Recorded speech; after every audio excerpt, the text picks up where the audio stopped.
Мне бы хотелось сегодняшнее свое повествование начать с эпохи перестройки, ускорения. Мне было интересно, чтобы то, что я скажу, послушали наши молодые люди, которые не так много знают о нашем прошлом. Была такая большая общественная организация, которая называлась «Комсомол», Всесоюзный Ленинский коммунистический союз молодежи. Его составной частью был Якутская областная комсомольская организация, которая насчитывала более 130 тысяч молодых людей. Ну, если вот так вот сказать о всей молодежи нашей республики в тот период времени, это чуть больше, чем 220 тысяч человек. Естественно, вы видите, что это более 50%. Конечно, комсомол был одной из первых организаций, которая приняла активное участие в тех лозунгах, тезисах, которые выдвинуты были Горбачевым: ускорение и перестройка. Сегодня неоднозначная оценка к этим событиям, да и у меня тоже она неоднозначна. Зачем и почему это произошло, сегодня судят в нашей истории. И, конечно, нам, как людям тех времен, тем более молодым людям, было интересно жить как раз в эпоху начинающейся демократии, того, что люди могли говорить то, что они хотели, то, что они думали, то, что они видели. Так получилось, что моя комсомольская биография в областной комсомольской организации совпала с очень интересными событиями весны 1986 года. Были даны разные оценки тех событий, но я хочу поделиться своими впечатлениями, как косвенный участник этих событий, как руководитель комсомольской организации, как человек, который в тот период времени работал со студентами, с комсомольцами Якутского государственного университета, ну и просто с молодежью города Якутска. Так получилось, что эти события развивались на основе хулиганских действий, которые осуществлялись со стороны молодежи города Якутска на Сайсарском озере. И, к сожалению, были даны политические оценки вот этим просто хулиганским событиям. И, конечно, одними из тех людей, которые противостояли этим дракам, которые были на катке, были студенты Якутского государственного университета. Их большое возмущение привело как раз к тому, что вот состоялись митинги, выход молодежи даже на площадь Ленина. Но это было все связано с тем, что, к сожалению, и, наверное, до сих пор ни органы государственной власти, ни органы управления, на тот период КПСС и ВЛКСМ, не смогли просто нормально поговорить и пообщаться с молодежью. Ну, наверное, когда на катке происходят эти события, а комсомольский актив уходит для совещания в университет, это тоже одна из ошибок, когда неуправляемая масса студентов смогла пойти и дойти до площади Ленина. И, к сожалению, опять ошибка, что они-то шли к МВД, а их остановили на площади Ленина. И вот после всех этих событий, когда еще и произошли дальше хулиганские события и драки на катке, конечно, это все отразилось, наверное, вот на вопросах, касающихся работы с молодежью. Пришлось вот в тот период времени пройти, лично мне в том числе, практически в каждой комсомольской группе у Якутского университета. И мы вот увидели, что в принципе каких-то националистических идей в тот период у этой молодежи не было. Было только одно: вопрос своего достойного будущего и того, чтобы урегулировались вот эти отношения. Ну и, наверное, самое интересное, что наши органы правоохранительные в тот период времени работали, и мы тоже работали с той молодежью, которая представляла, вот,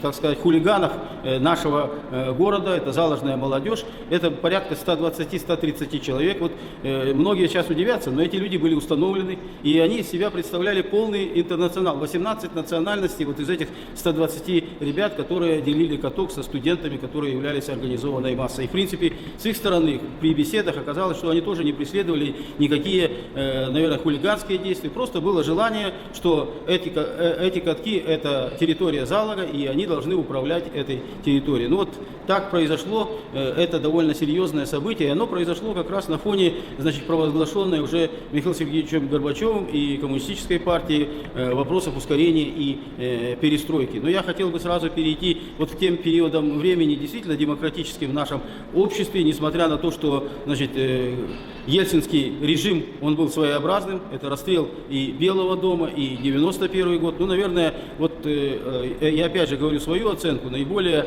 демократические процессы и формирование демократии в России произошли именно в этот период времени. В этот период времени с участием, конечно, молодежи прошло очень большое количество выборных процессов, голосований. Ну, один из таких моментов — это первые выборы, свободные выборы Верховного Совета нашей республики, которые прошли в 1990 году в марте месяце. Опять же, активно в этом принимала молодежь, но вот как раз того пример начала демократии, что молодых людей моложе 30 лет, если тогда, когда это управлялось все коммунистической партией, составляли они в органах государственной власти и Верховном Совете более 20%, здесь их оказалось 5-7% тех людей, которые моложе 30 лет. Это еще раз показало, что молодежи нужно было активнее участвовать в политической жизни нашего общества. Но, к сожалению, и я в 1990 году проиграл выборы, баллотируясь по Тампонскому району. Ну, наверное, недостаточно был зрел для того, чтобы, как слушатель Хабаровской высшей партийной школы, чтобы победить на этих выборах. И, кстати, по моему округу победил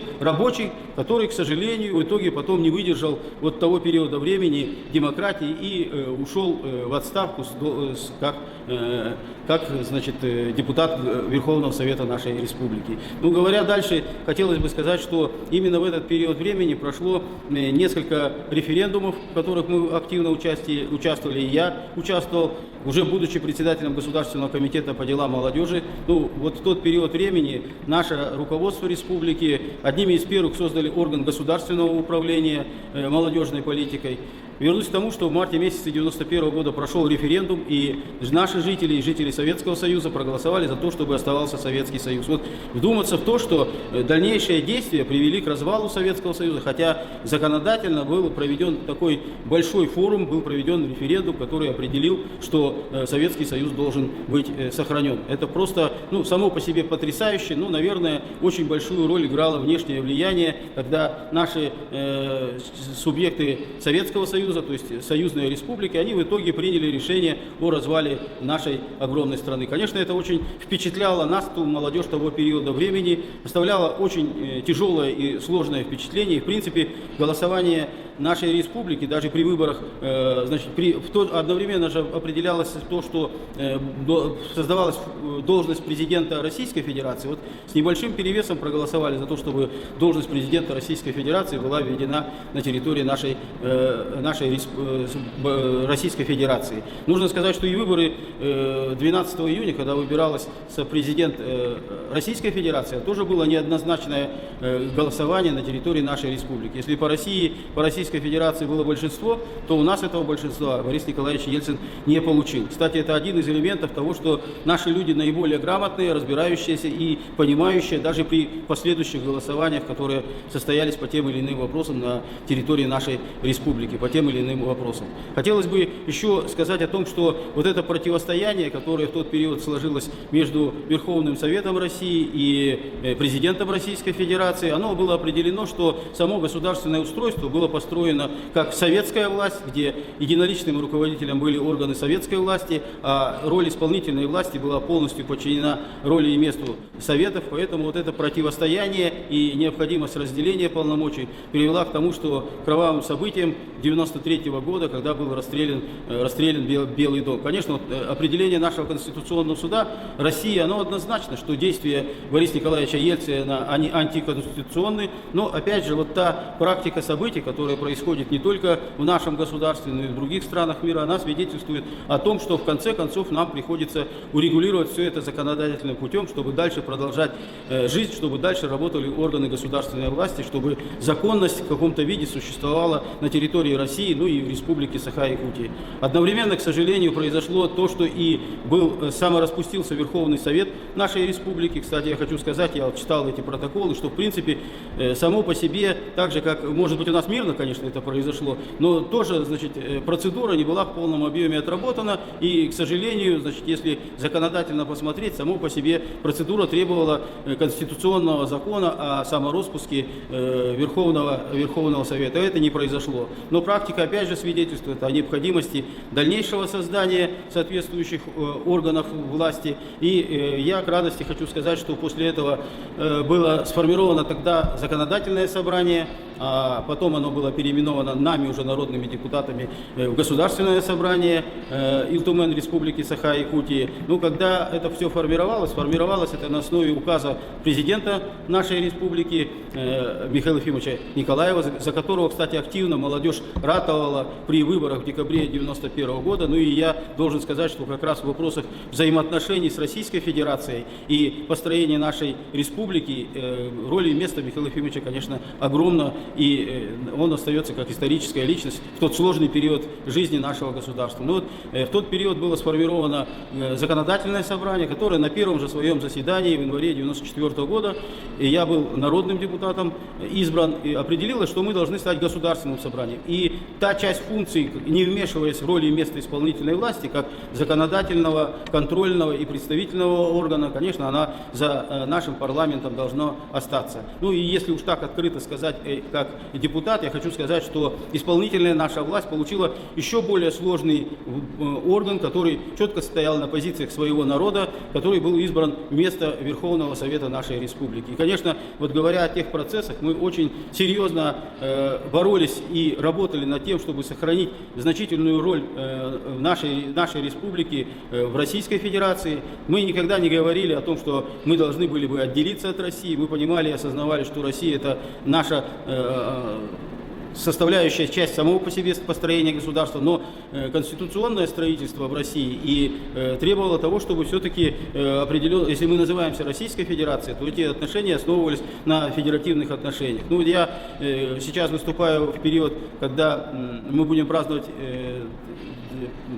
принятие декларации о суверенитете республики. Это была декларация, то есть декларированный период времени. Ну, я, может, маленько вернусь хронологически к обратному периоду времени. Я уже сказал о законодательных позициях, которые были приняты в этот период времени. Я хотел бы остановиться и на работе исполнительной власти. Я был в составе Совета министров нашей республики, как председатель Государственного комитета по делам молодежи. Ну и вот тогда, после принятия декларации, в принципе, само по себе требование времени говорило о том, чтобы мы приняли ряд решений, значит, которые бы стабилизировали обстановку на территории нашей республики. В 1991 году мы решили вопросы собственности. Ну, наверное, сегодня многих это удивит, что было принято решение о том, что вся собственность на территории республики является республиканской собственностью. И мы в этот период времени совместно с Верховным Советом, Совет министров принял соответствующее решение о том, чтобы не просто предприятие, а и сама собственность стала республиканской. Конечно,